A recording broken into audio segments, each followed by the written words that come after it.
अब तक हमने पिछली क्लासों में पढ़ा था अंतरिम मंत्रिमंडल के बारे में और स्वतंत्र भारत का पहला मंत्रिमंडल के बारे में। आज हम बात करेंगे कैबिनेट मिशन की।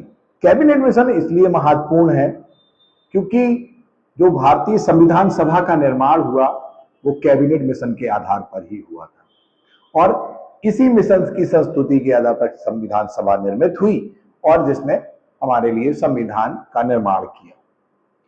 सबसे पहले तो इस मिशन का एक कारण ये था इसको लाने का कि भारत की राजनीतिक व्यवस्था में कुछ बदलाव करना चाह रहे थे।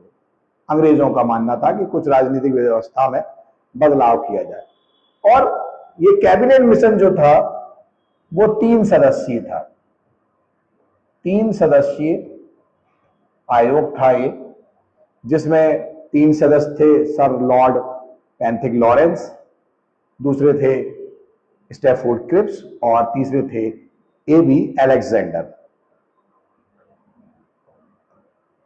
पैंथिक लॉरेंस,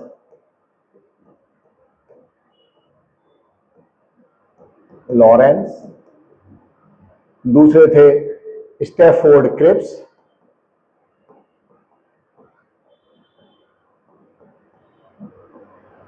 और तीसरे थे एबी अलेक्जेंडर।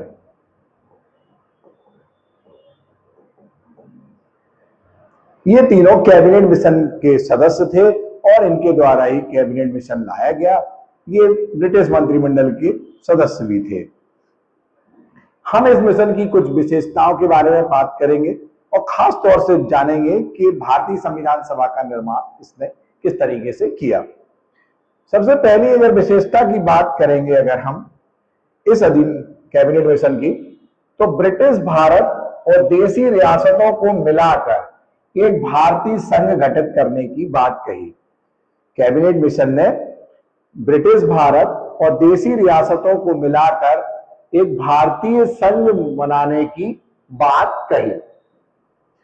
दूसरी विशेषता इसकी है विदेश, रक्षा, संचार विभाग संघ के अधीन यानी कि केंद्र के अधीन कर दिया गया, केंद्र के अधीन होंगे और संघ को इनके लिए धन एकत्रित करने का अधिकार दिया गया।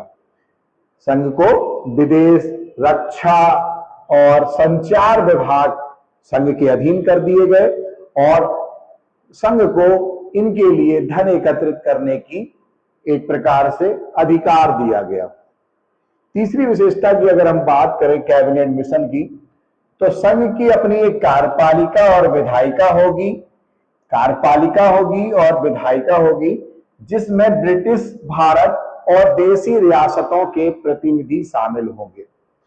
कैबिनेट मिशन ने एक विचार दिया। उन्होंने कहा कि संघ की एक कार्यपालिका होगी, संघ की एक कार्यपालिका होगी और एक विधायिका होगी। कार्यपालिका होगी और एक होगी विधायिका होगी और जिसमें ब्रिटिश भारत और देशी रियासतों के प्रतिनिधियों को शामिल किया जाएगा। ब्रिटिश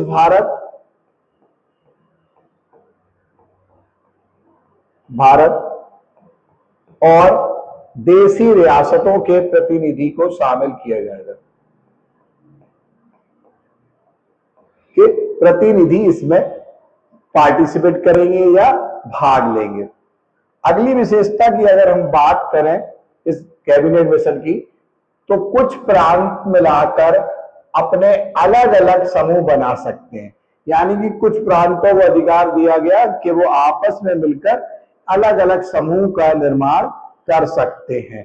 साथ ही तथा प्रांतीय कार्यपालिका और विधायिका के अतिरिक्त अपनी सामूहिक कार्यपालिका और विधायिका का निर्माण कर सकते हैं, यानी कि कुछ प्रांत आपस में मिलकर एक ग्रुप का निर्माण कर सकते हैं और प्रांतीय कार्यपालिका और विधायिका के अतिरिक्त भी वो एक सामूहिक कार्यपालिका और विधायिका का निर्माण यानी कि उस समूह की एक कार्यपालिका और विधायिका का निर्माण कर सकते हैं।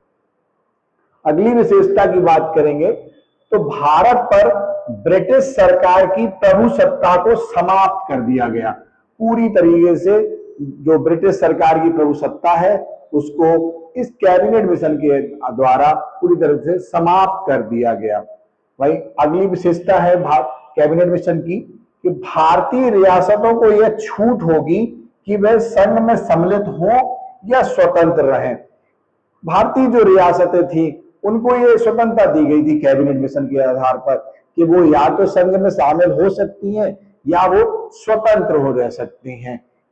ठीक है, यानी कि वो भारत संघ में शामिल हो भी सकते हैं या उन्हें स्वतंत्रता भी है कि वो स्वतंत्र रह सकती हैं। अगली विशेषता की बात करेंगे कैबिनेट मिशन की, तो एक अंतरिम सरकार की तत्काल स्थापना करने की बात की गई, यानी कि तुरंत अंतरिम सरकार की स्थापना की गई। जो मैंने पिछले वीडियो में आपको अंतरिम सरकार के बारे में बताया था।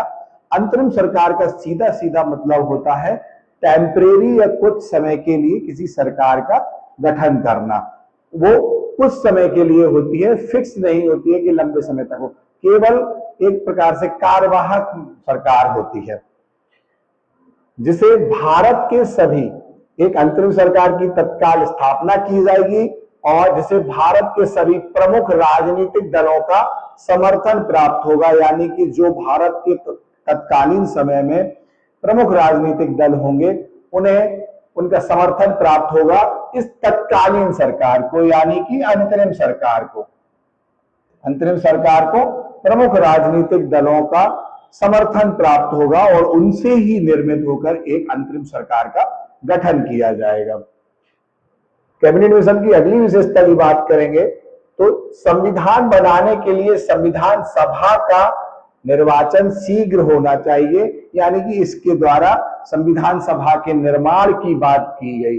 संविधान सभा के निर्माण की बात की गई कैबिनेट मिशन के संस्तुति के आधार पर या सिफारिश के आधार पर संविधान सभा का निर्माण किया गया इस अधिनियम, इस कैबिनेट मिशन के द्वारा।